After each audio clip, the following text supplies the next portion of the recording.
Guess who's back? Back again. It's me, YouTube, your favorite oddball, Ryan Kelley. Ding! Yeah, I still do my own sound effects. We don't have the budget for, they're expensive. Listen, you guys, I know you missed me. You know how I know that? Because I missed you. Aww. It's been a couple weeks. I know. You've been, what have you been doing, Ryan? Where have you been? I've been living my best life. I've been out in the world doing things, experiencing things, putting my toes in the water, whatever you want to call it. I've been out there. All right, but I definitely missed you guys. And for those of you that are wondering, Wendy's doing great. She's fitting right in. She's learning how to weeble wobble around the house correctly. She kind of does a much wider stance. In fact, I constantly think she's peeing on the floor because she does such a wide stance. It scares me. I'm like, huh. Oh, she's just, okay. But I got her this giant rug from my room and it changed her personality because she went from wobbling and smashing her face all over the floor constantly to now the carpet it's a lot smoother for her and she just bounces around. She's adorable. But you guys, for those of you that are stuck at home because of what's going on in the world, or maybe you just have some time off from the work, or you just want to be lazy, this video is for you. It's my top 10 favorite Netflix series for you to watch. Or maybe you've already seen it, I don't know, but let's get right into it. Number 1, Ozark.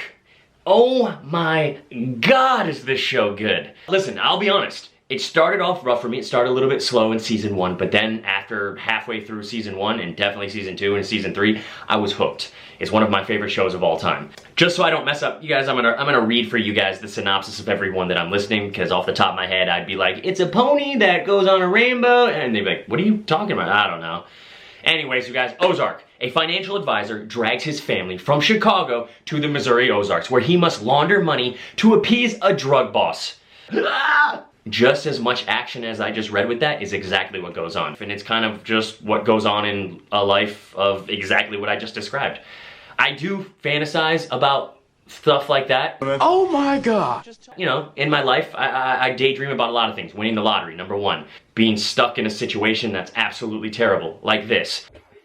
Oh no, I'm stuck. Stepbrother, can you help me? Time out, I don't really want to be here, guys. That's cute and all, but this isn't for me.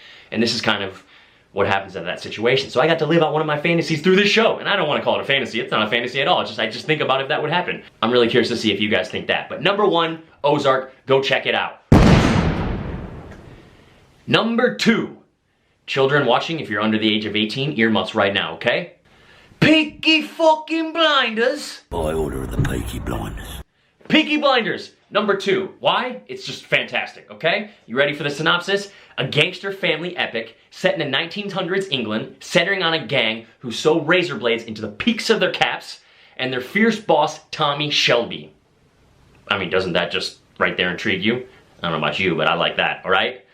Crooks, at times, they do some things that are illegal. It was different times back then, So it's one of those shows where you're rooting for the bad guy, which I always find strange. It's human nature where we watch these shows and sometimes the bad guys are terrible, but the people playing them have such charisma and you actually root for them. It's got violence, it's got murder, it's got guns, it's got gambling, it's got booze. It's gonna be me. Loyalty, love, treachery, politics. I mean, it's got it all. And most importantly, style. But anyways, you guys, if you haven't seen Peaky Blinders on Netflix, it's awesome. Check it out. Ooh. Trace, the Queens Gambit. Yeah, it was a good one. You ready? Orphaned at the tender age of 9, prodigious introvert Beth Harmon discovers and masters the game of chess in the 1960s. But child stardom comes at a price. That was good, right? The show is amazing for many reasons. Number 1, it's shot insanely beautiful. I'm talking cinematography. It's just constant shots that will just blow your mind. I mean, it's stunning. Set design, wardrobe, all that just crushes it. I mean, it's visually beautiful. But on top of that, the story is also really amazing. I'm a huge fan of shows where there's an underdog. I always root for the underdog, okay? So in this case, it's a young girl in a man's game, chess, especially back then, but this little young girl starts learning chess and starts mopping the floor, especially with, it's an older men's game, they sit there and smoke cigars or play it or whatever, and she just comes in and starts mopping the floor with them, which I love that concept, like the underdog just being unbeatable. Let's see if you guys can figure out my favorite character in it. I'll give you a second to think.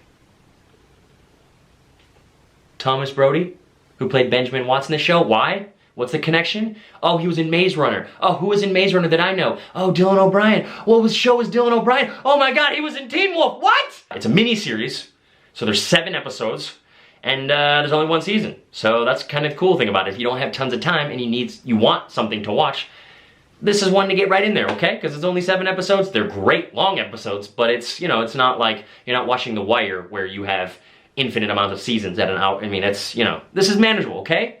Queens Gambit, fantastic. Number 4, The Defenders, okay? Okay. You know, like a mini Marvel universe, you know, throw all them, but it's like lower budget and kind of cool, but not as cool as the main movies, but still kind of cool because it's Marvel. Set a few months after the events of the 2nd season of Daredevil, and a month after the events of Iron Fist, the Vigilantes Daredevil, Jessica Jones, Luke Cage, and Iron Fist team up in New York City to fight a common enemy. The Hand. Did I sell that right? Did I do it? I felt like I did. I felt like that was A+ material for what I was given. It's like B+, you know, and I sold, you know, they're not really telling you a lot there. They're just lumping them together, which is what I've already done. I don't know, I'm trying here, you guys. I'm trying to sell you on this because overall, you guys, there's boatloads of episodes in many seasons, so if this is something that you're into and you've got a lot of time and you haven't seen any of it, it's awesome. I'm a huge fan of the Marvel movies. I mean, they're some of my favorite out there. They're super entertaining. There's tons of humor in it, mixed with, like, goosebumps, you know? Like, if you know what I'm talking about, a couple times, like when Thor grabs the hammer, I'm not trying to do a spoiler, but, not Thor, Captain America gets the you know, goosebumps, just, or when the entire, you know, when they're getting their butts kicked and then the entire comes out of nowhere. Again, no spoiler, I'm just kind of giving you goosebumps, just chills, right? Netflix series doesn't quite have that, but it's pretty close, right? Think about a lot less budget, not as big as actors, but they're all really smooth and they are really enjoyable. And that's another thing. It's hard for me to pick my favorite actor out of all of them because no one really stands out, and I don't mean that in a negative way. They all kind of fit. And yes, there's some cheesiness to it at times, and that's, I think, more of the writing and less of the acting. They're solid actors, and each show seems very smooth. And I don't know, they fit together. I really like it. I know I'm rambling on, and I'm just gonna keep doing this, and I'm talking even faster and keep going like this until you guys just turn me off. Number 5, my favorite number, Shadow and Bone. Fantastic. Just, I loved it. I was hooked. I'll get to that a little bit later and you'll understand why. You ready for it? Okay, the synopsis. Dark forces conspire against an orphan mapmaker, Alina Starkov, when she unleashes an extraordinary power that could change the fate of her war-torn world. If that doesn't hook you right there, I don't know what will. That sounds fantastic. I love it, okay? Listen, the show's got magic, one of my favorite things in the world, cool costumes, great special effects, and a phenomenal love story that'll break even the toughest of hearts. I was hooked. Okay, I know what you're thinking. You know, it just came out in April and now it's just the beginning of May. You probably haven't even seen it already. No, I binge watched it. I turned it on a Sunday night. Didn't really have anything to do, so I was like, oh, I can watch at least 1 episode. And it was kind of on my computer and I'm watching it. I got hooked within it. Like, just I was like, oh, magic, cool. And the costumes, I was like, oh man, I really like this. Put my laptop down and then I was hooked. And then I watched the entire thing throughout the whole night. I didn't stop. I binged watched it. Yeah. Here's the thing, you guys. When I was a kid, I was one of those weirdos that if you go to a sleepover and at like 1 in the morning they put on a movie, okay, that makes me sound a lot cooler. Not 1 in the morning, probably like 8 p.m. or 9 p.m., maybe 10 at the latest.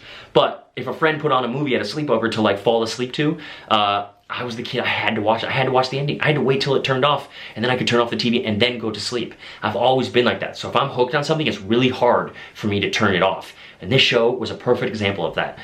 So that's 5, Shadow and Bone, fantastic, check it out, boom! Whew!